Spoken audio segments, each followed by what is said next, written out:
Assalomu alaykum. Bugun dasturimizda Isroil harbiylari buzg'unchilikni davom ettirmoqda. Livanda quyosh panellari buzib tashlandi.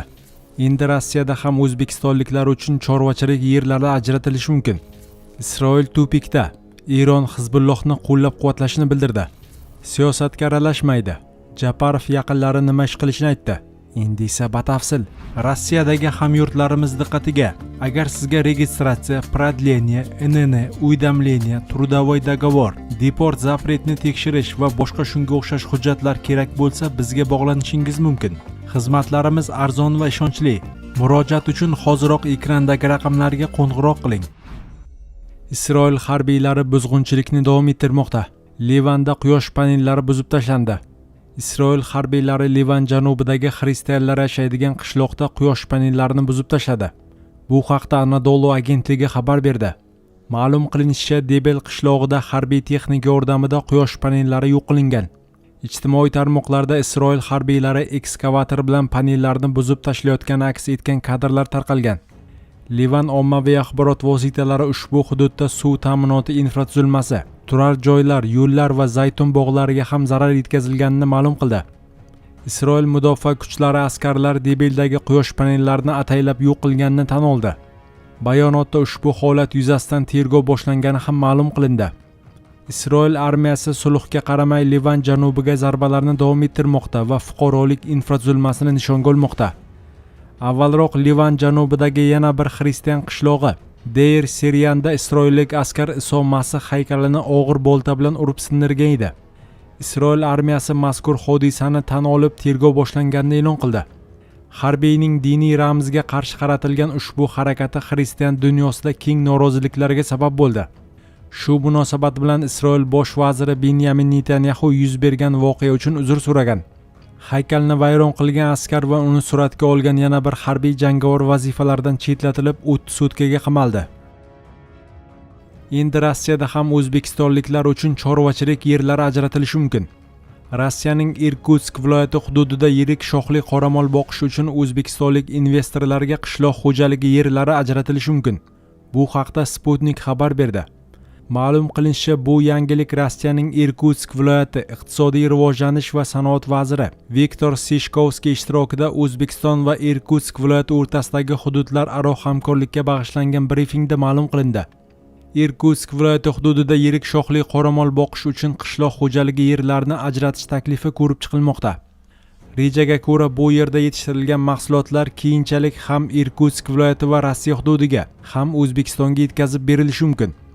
Sishkovskiyning ta'kidlashicha, o'zbekistonlik investorlar bu loyihalarga kirib borishga tayyor. Viktor Sishkovskiyning so'zlariga ko'ra, Andijon viloyati bilan imzolangan kelishuv doirasida yo'l xaritasi qabul qilingan.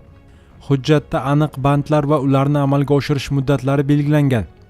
Ustuvor yo'nalishlar qatorida Irkutsk viloyatida respublika savdo uyini ochish, shuningdek yirik meva-sabzavot logistika bazasini yaratish bor. Irkutsk viloyati O'zbekistonga asosan yog'och, alyuminiy, IT ichimlar va boshqa mahsulotlarni eksport qiladi. O'zbekistondan esa meva-sabzavot, texnika, idish va qadoqlash materiallari import qilinadi. Aprel oyining o'rtalarida O'zbekiston tomoni Belarusdan 4000 gektar ekin maydonini uzoq muddatli ijaraga olib, uni negizida qoramolchilik loyihasini yo'lga qo'yish xabar qilingandi. Qashqadaryo viloyati delegatsiyasining Belarusga tashrifi doirasida shunday iqtisodiy kelishuvga erishilgan. Isroil tupikda. Eron Hizbullohni qo'llab-quvvatlashini bildirdi. Livandagi Hizbulloh harakati bosh kotibi Shayx Nasim Qosim rasmiy Bayrutni Isroil bilan to'g'ridan-to'g'ri muzokaralarni to'xtatishga chaqirdi. Bu haqda TASS xabar berdi. Hokimiyatning vazifasi Isroillik dushman bilan to'g'ridan-to'g'ri muzokaralarni to'xtatib, bilvosita muzokaralarga o'tishdan iborat, deya ta'kidladi Qosim. Shuningdek, Naim Qosim o'z bayonotida sionistik dushman to'siqqa uchragani, qarshilik esa davom etayotganini ta'kidladi. Uning so'zlariga ko'ra, qarshilik harakati to'g'ridan-to'g'ri muzokaralarga qat'iy qarshi va hukumat buni anglab yetish kerak. Ularning harakatlari na Livanga, na o'zlariga foyda keltiradi. Bayonotda qayd etilishicha, Livan manfaatlarini kamsitadigan va hududlardan voz kechadigan hukumat kelgusida faoliyat yuritish huquqiga ega emas. U iste'foga chiqib, hokimiyatni xalqqa topshirishi va haqiqiy xalq hukumatiga aylanishi lozim. Hizbulloh bosh kotibi qo'shimcha qilishicha, Hukumat sionistik dushman bilan to'g'ridan-to'g'ri aloqalarni to'xtatib, bilvosita muzokaralar formatiga qaytishi kerak. Islom inqilobi muhofizlari korpusining Quddus kuchlari qo'mondoni Ismoil Qani rasmiy murojaat bilan chiqish qildi. Unda u Livandagi Hizbulloh harakatini qo'llab-quvvatlashini bildirib, mintaqadagi hozirgi vaziyatga izoh berdi. O'z bayonotida general Qani Isroil tomonining Livanda qarshilik kuchlari salohiyati yo'q qilingani haqidagi da'volarni rad etib, ularni ishonchsiz deb atadi. Uning ta'kidlashicha, Isroil va uning ittifoqchilari tomonidan amalga oshirilgan keng ko'lamli harbiy harakatlarga qaramay, operatsiyaning maqsadlariga erishilmagan. Quddus kuchlari rahbari so'zlariga ko'ra, qarshilik fronti deb ataladigan mintaqaviy kuchlar hanuz yuqori darajadagi muvofiqlik va birdamlikni saqlab qolmoqda.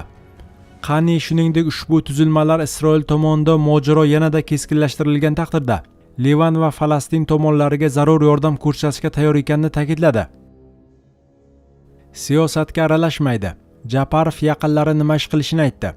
Qirg'iziston prezidenti Sadir Japarov yaqinlari, xususan kichik o'g'li Nurdavlatning davlat ishi, umuman siyosat bilan shug'ullanmasligini aytdi.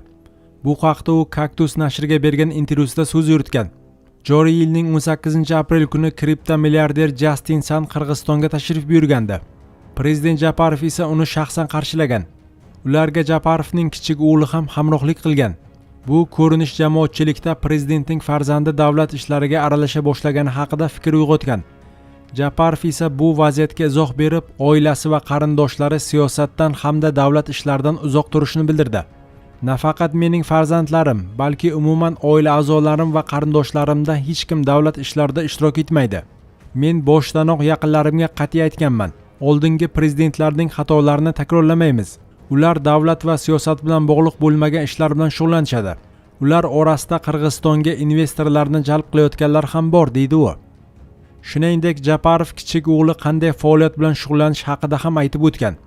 Kichik o'g'limga kelsak, siyosiy jarayonlar va davlat xizmatlari ichida bo'lganligim sababli ba'zan bolalarimga yetarlicha e'tibor bermaganmanmi deb o'ylab qolaman. Ayniqsa kichik o'g'lim bilan juda kam vaqt o'tkazaman. Shuning uchun ba'zan Nurdavlat menga hamrohlik qiladi. U ingliz tilini yaxshi bilgani uchun ba'zan tarjimon vazifasini ham bajaradi. Ammo u davlat bilan bog'liq hech qanday ishda ishtirok etmaydi va davlat muassasalari bilan biznes qilmaydi.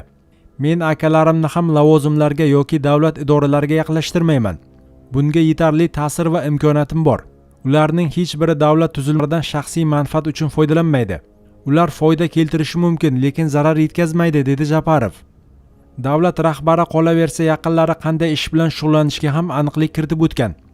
Siz hech qayerda prezidentning o'g'li yoki qarindoshi u yoki bu davlat idorasini egallab oldi degan gapni eshitmagansiz va hech qachon eshitmaysiz.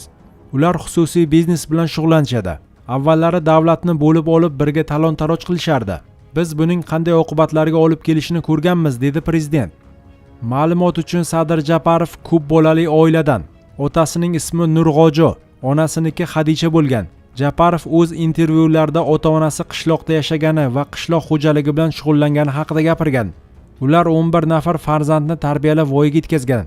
Otasi 2017-yil sentyabr oyida 84 yoshda xastalikdan vafot etgan. O'shanda jazoni ijro etish davlat xizmati Sadir Japarovga dafn marosimida qatnashishga ruxsat bermagan. 2019-yil mart oyida onasi vafot etgan va bu safar hukumat Japarovga uni so'nggi yo'lga kuzatish uchun ruxsat bergan. Japarovning 4 nafar farzandi bor. O'g'illari Doston, Rustam, Nurdavlat va qizi Janayim. To'ng'ich o'g'li Doston 2019-yil avgust oyida yo'l transport hodisasi oqibatida vafot etgan.